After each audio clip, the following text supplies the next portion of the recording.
So I've cleared off my working surface. Now I just have to throw some flour on the counter.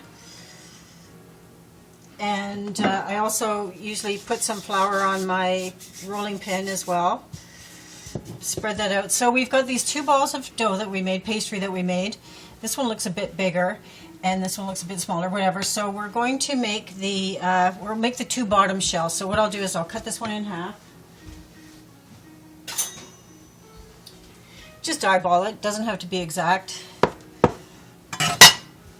That's pretty good. So, and you can see it's all crumbling apart. Don't worry, just shove it together. Just kind of press it together. Now I'm going to press this in a ball, and I'm going to gently kind of flatten it out and push it together with my hands. Roll it around a bit so to make sure it's got, you know, lots of flour on the bottom and it won't stick to my counter. Again, I'm going to sort of push it out in the round shape that I ultimately want it, and then I'll start rolling really gently. I'm barely pressing. I'm just barely, just touching it. I'm going to push it around a bit more so that it doesn't stick. Rolling from the center outwards, just barely any pressure. You don't have to force it to go any faster than it wants to go. And I'll just keep rolling here.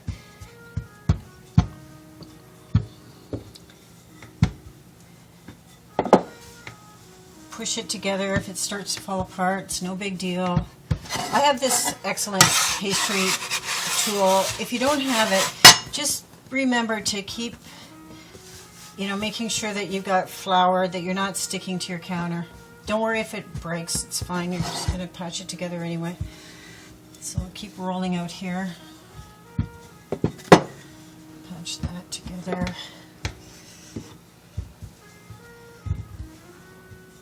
And you can see the whole wheat flour adds a really nice texture and some nice crunch and color to the pie crust.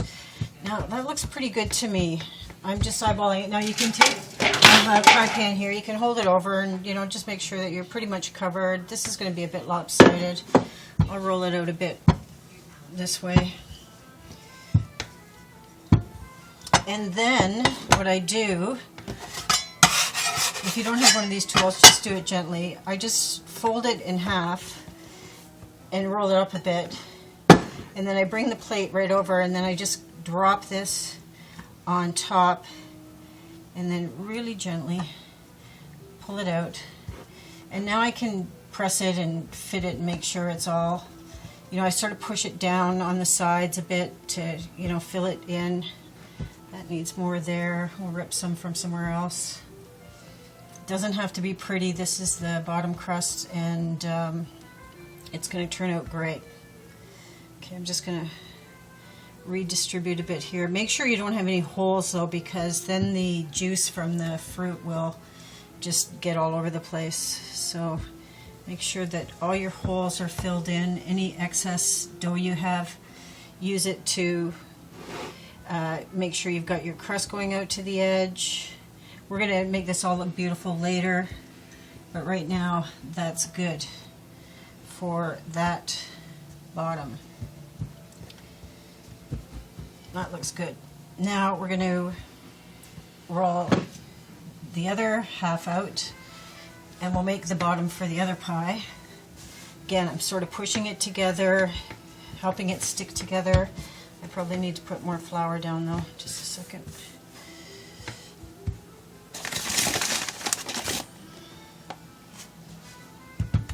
Let's pat some on there. Okay, now we get this.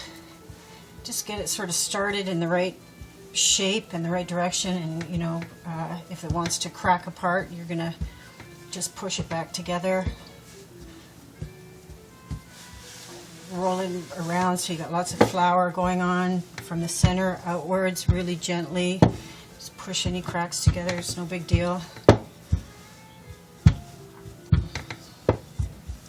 I've got the oven preheating at 350. Okay, so you might want to do that.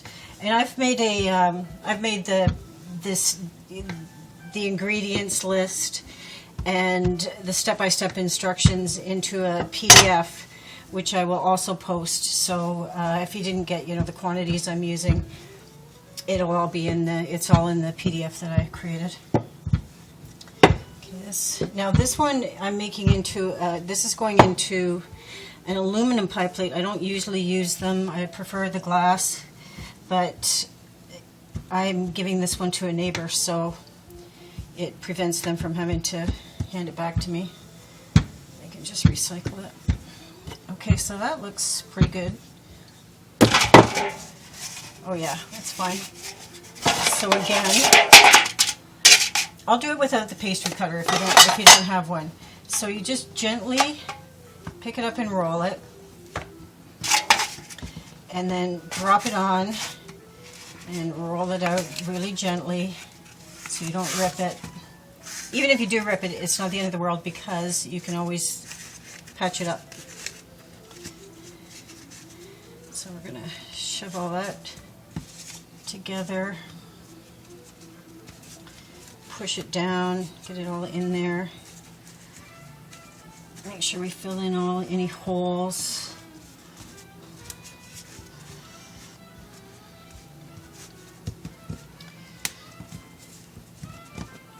Okay, so that one's ready, pretty much. Just got a few more cracks here. Okay, so that one's ready to go now too, so we'll put our filling in. I will get the apple pie filling for this big one, and actually this has some extra, and I could use it on this one, so I'm going to just transfer it over here.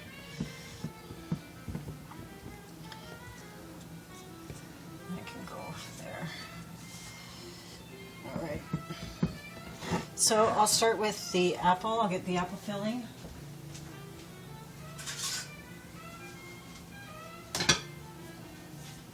Now this is 6 big Macintosh apples. I'm going to leave some of this sauce in the bowl. I don't need all that sauce in my pie. It's going to create more on its own anyway. I just want to make sure, I'll mix them around and make sure they're nicely coated with, and it can be high. It doesn't have to be, it can be a high stack of apples. It's all going to cook down beautifully, and your crust will cover it all. So that's good. Now another thing that you do with apple pie, and with the other one too, is just for some richness, you just put in a few dots of butter, not too much. I'm going to put just 5 pieces in here, and I'm also going to sprinkle a bit of flour along the top, just to again help with the sort of thickness of the sauce. Now I need to do the top of this pie, so again we'll just cut this in half. Move that one out of the way.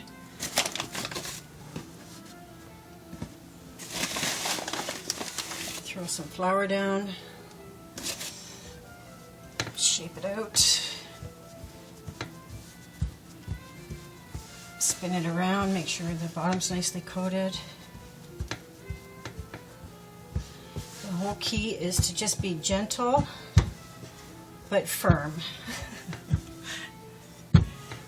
It's a way to be a good parent, a good pie parent.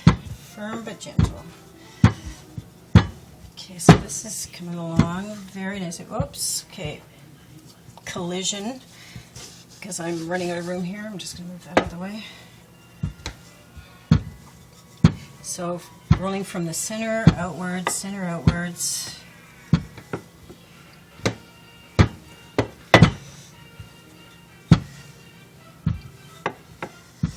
And I'd say that looks pretty good. Again, I won't use my pastry knife. I'll just roll this up, bring my pie over, kind of drop this part way, start rolling it over, and now I'm going to just grab the edges and make sure they're all sealed. And again, you want to avoid any holes in the, you want to make sure it's all sealed all the way around. it's going to bubble, and it's going to leak juices regardless. So you need to put a cookie sheet or some tin foil down in your oven, because the sugar bubbles over and leaks into your oven. So put something down to just minimize the sticky sugar mess. Okay, so now I'm going to get a fork, and I'll just put a little bit of flour on the fork, and I'm going to start pressing around the edge.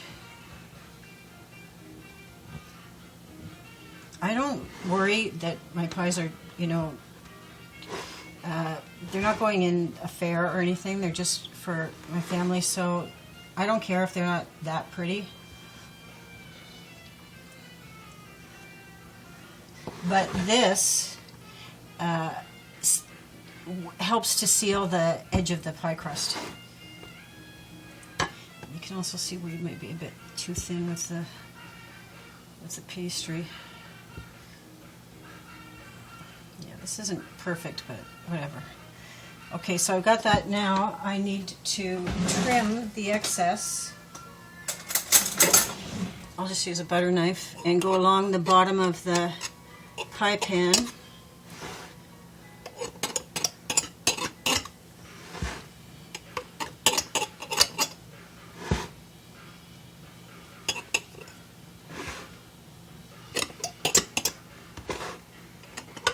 Now, something that is critically important is that you put a vent in the top for the steam to get out. So people can get quite artistic with this. Sometimes I just put, like a little wheat sheaf, and that's plenty. You can just put a hole, like a round hole. Okay, that's good. Okay, so this is ready for the oven, this apple pie, and I'm going to go put it in the oven, and then I'll come back and do the strawberry rhubarb. Okay, we've got our pie, our bottom crust ready for our strawberry rhubarb. I've got the ingredients here that we made, and again, I'm just going to spoon it in. I'm going to leave most of the juice in the bottom, because this makes a truly runny pie. And it's important also that you let it cool after baking, because it's just way too runny to cut. It'll just be a mess. So you really do need to let it cool to room temperature, so that cornstarch it'll sort of solidify a bit. So we've got our excellent rhubarb strawberry filling here. We have a lot of this. We have actually more of this than we did of the apple. But that's good. You can pile it as high as you like. You just need to have enough pastry to cover it. So I'm just going to distribute that a bit more evenly. And, I was going to put some vanilla in this, and I forgot to. I think I might just sprinkle some on.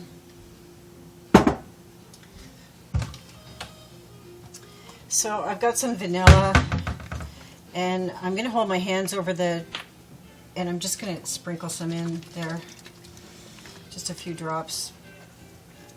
And again, as with the apple pie, I've got some little pieces of butter here, and I'm just going to drop them randomly, just a few little knobs of butter. And I'm also going to sprinkle some flour in this to help again with to solidify the sauce. And now this is an aluminum pan, and it's really kind of they're not very strong. I really recommend that you use a metal or a glass pan. Okay, so I need to throw some flour down. It's an extra piece of rhubarb. And again, start pushing it out with my hands, get it going in the shape that I want without it cracking apart too much. Spin it around to make sure it's well coated with flour. Get my rolling pin, throw some flour on there, and start gently pushing from the center outwards. And I got a big crack there, so I'm just going to push it back together. Get this stuff out of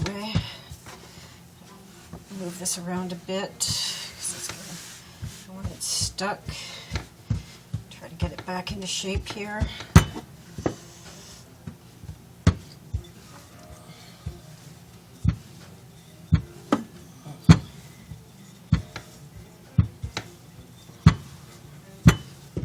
Just gently pushing it out.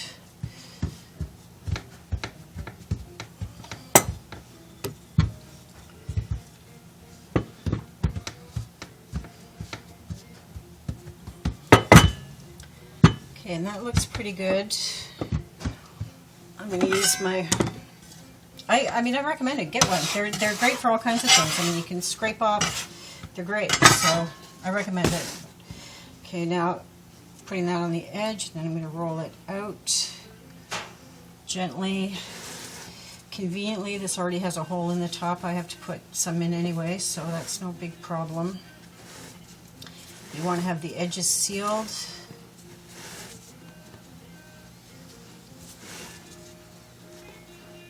Now some people do a sort of thumbprint edge, which I can do here. It's simple enough. You're just sort of following along, you know, pressing the pastry together with your thumbs. I gotta just shut off now. Okay, resuming. My son just came home, so I wanted to pause for a minute. So I'm just squeezing together with my fingers, and it's making this kind of scalloped edge. That's fine, there's nothing wrong with that, so we leave that. Now I already have a hole in the top here. I'm just going to pull that out, and because I want some symmetry, I'm going to make two similar holes over here. Actually, maybe I'll take that down to 3 on each side, and then I'll just put one in the middle. And that's good. Now I have to chop off the excess from the edge.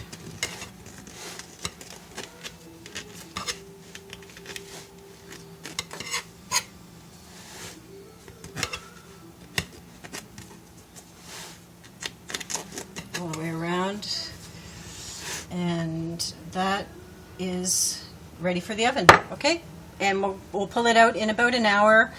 You can smell when they're done. You want them to be, you know, you want the crust to be golden and the insides to be bubbling, and you can really kind of smell when it's ready, and you can see when it's ready. Okay? Okay, it's been about an hour and our pies are ready. You see I have some cooling racks here to put them on. I'm just going to grab them from the oven.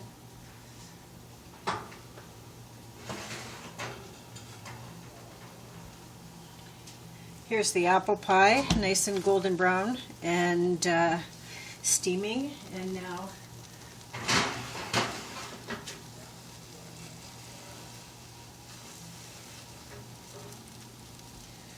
here's our strawberry rhubarb pie. And you can see it's so juicy, the juice is dripping out of it, and a little bit of the apple pie dripped onto it too.